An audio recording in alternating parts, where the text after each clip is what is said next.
एक समय की बात है। एक घने जंगल में एक हिंदू संत तपस्या करते थे। वे एक छोटी सी कुटिया में रहते और दिन रात भगवान की भक्ति में लीन रहते। उस युग में राजा महाराजाओं का शासन हुआ करता था और वह जंगल भी एक शक्तिशाली राजा की सीमाओं में आता था। एक दिन वह राजा शिकार खेलते हुए जंगल की ओर निकल पड़ा। शिकार करते करते वह अपने साथियों से बिछड़ गया और गहराई तक चला गया। सूरज सिर पर चढ़ाया और राजा को अत्यंत प्यास लगने लगी। चारों ओर देखा लेकिन कहीं भी पानी नजर नहीं आया। थक-हार कर राजा एक ऊंचे स्थान पर चढ़ा और दूर दूर तक नजर दौड़ाई।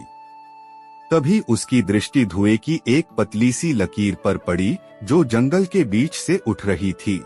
राजा ने सोचा, जहाँ धुआं है वहाँ कोई मानव बस्ती या झोंपड़ी जरूर होगी, शायद पानी भी मिल जाए। वह उस धुएं का अनुसरण करता हुआ अंततः एक शांत और सुंदर स्थान पर पहुंचा। वहाँ एक घास-फूस की बनी छोटी सी कुटिया थी जिसके बाहर मटके में जल रखा था और अंदर एक संत गहरी समाधि में लीन थे। वहाँ का वातावरण अत्यंत पवित्र और शुद्ध था। राजा की प्यास तो बहुत लगी थी, लेकिन उसने सोचा बिना पूछे जल पीना अनुचित होगा। संत ध्यान में हैं, उन्हें जगाना भी ठीक नहीं। प्रतीक्षा करता हूँ। इसी उधेड़बुन में बैठा राजा अचानक एक भयानक गुर्राहट से चौंक गया। देखा, एक शेरनी उसकी ओर बढ़ रही थी। राजा भय से सन्न रह गया। न तलवार चल सकी न तीर कमान। वह जहाँ था वहीं जड़ हो गया। पर आश्चर्य, शेरनी राजा की ओर नहीं बढ़ी बल्कि चुपचाप संत के पास गई। संत ने अपनी आंखें खोली, शेरनी की पीठ थपथपाई, सिर पर हाथ फेरा और अपने लोटे में शेरनी का दूध दुहा। शेरनी संत की ममता भरी छुअन से संतुष्ट होकर लौट गई। संत की नजर अब राजा पर पड़ी। मुस्कुराकर बोले, आओ राजन, कैसे पधारे। राजा ने विनम्रता से कहा, मैं शिकार करते करते इधर आ गया, प्यास से व्याकुल हूँ।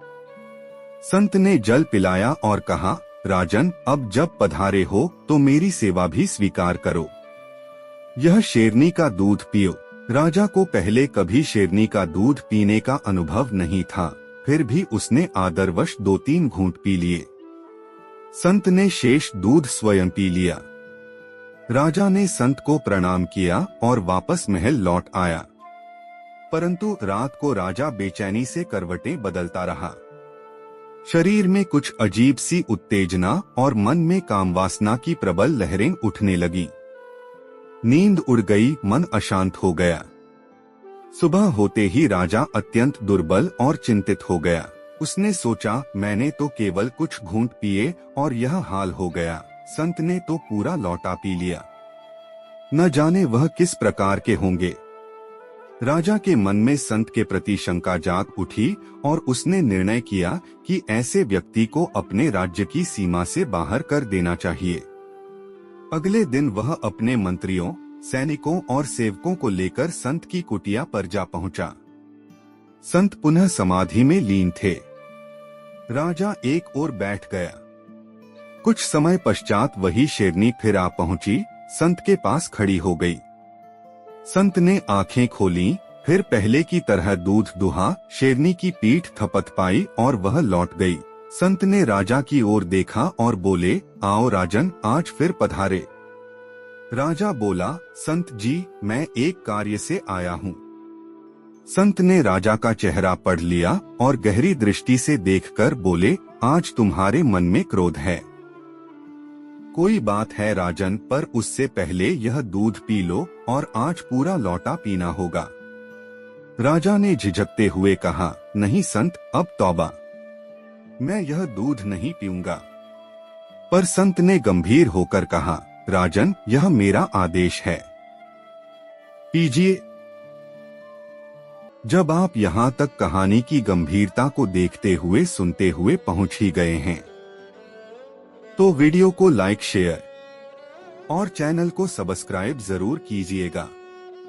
हम ऐसी ही पुरातन और रोमांचक कहानियाँ आपके लिए लाते रहेंगे। राजा ने कुछ नहीं कहा, चुपचाप पूरा लौटा दूध पी गया। संत बोले, अब कहो क्यों पधारे। राजा कुछ कहने ही वाला था कि संत बोले, पर उससे पहले मेरी भी एक बात सुन लो। राजन, ऐसा लगता है कि 7 दिन बाद तुम्हारी मृत्यु हो सकती है। राजा के हाथ पैर फूल गए। जहां एक ओर वह संत को हटाने आया था, अब स्वयं अपने प्राणों की चिंता में डूब गया। वह बिना कुछ बोले महल लौट गया। वहां जाकर चुपचाप लेट गया, ना कुछ खाया, ना किसी से बात की। केवल दिन गिनने लगा, पहला दिन, दूसरा, तीसरा। 7 दिन बीत गए। 8वां दिन भी बीत गया, पर राजा मरा नहीं। तब उसने सोचा, संत ने झूठ कहा, अब इन्हें राज्य से निकाल देना चाहिए। राजा फिर संत की कुटिया पहुंचा। संत शांत भाव से बैठे थे। उन्होंने राजा को देखकर मुस्कुराते हुए कहा, आओ राजन, आज कैसे आए। राजा ने कहा, संत, मैं आपसे बहुत रुष्ट हूँ। आपने मुझे झूठ कहा। मैं न मरा और न ही बीमार पड़ा। संत ने मुस्कुराकर कहा, राजन, एक प्रश्न है, जब मैंने तुम्हें पहले दिन दूध पिलाया था तब क्या हुआ था। राजा बोला, कामवासना से बेचैन हो गया था। संत बोले, और जब दूसरी बार मैंने पूरा लौटा पिलाया। राजा बोला, कुछ नहीं हुआ, याद भी नहीं कि मैंने दूध पिया भी था या नहीं। संत गंभीर होकर बोले, देखो राजन, पहले 2 घूंट ने तुम्हें पागल बना दिया और दूसरे दिन पूरा लौटा भी तुम्हें छू न सका। क्यों? क्योंकि मैंने केवल एक बात कही थी, हो सकता है 7 दिन बाद मृत्यु हो। मृत्यु का स्मरण ही तुम्हारी इंद्रियों को शांत कर गया। हम संत जब समाधि में जाते हैं तो शरीर, मन और प्राण सब भगवान को अर्पित कर देते हैं। फिर यह शरीर भला हमें क्या लुभा सकता है। वासना का हम पर कोई प्रभाव नहीं। तुमने सोचा कि संत भी तुम्हारी तरह वासनाओं में डूबे होंगे, इसलिए तुम्हें सबक सिखाने के लिए मैंने वह लौटा तुम्हें पिलाया। राजा स्तब्ध रह गया। वह संत के चरणों में गिर पड़ा और बोला, आप अंतर्यामी हैं संत जी, मुझे क्षमा करें। आपने मेरी आंखें खोल दी। संत ने सिर पर हाथ फेरते हुए कहा, राजन, आत्मज्ञान का मार्ग कठिन जरूर है, पर जिसे मृत्यु का स्मरण है उसे कोई मोह नहीं छू सकता। राजा लौट गया, पर अब वह केवल एक राजा नहीं था, एक साधक बन चुका था। क्या आपने पहले कभी ऐसी पौराणिक और ज्ञानवर्धक कथा को सुना है? अगर नहीं तो हमें कमेंट कर बताएं। हम ऐसी पौराणिक कथाएं आपके लिए लाते रहेंगे। पूरी कथा सुनने के लिए धन्यवाद।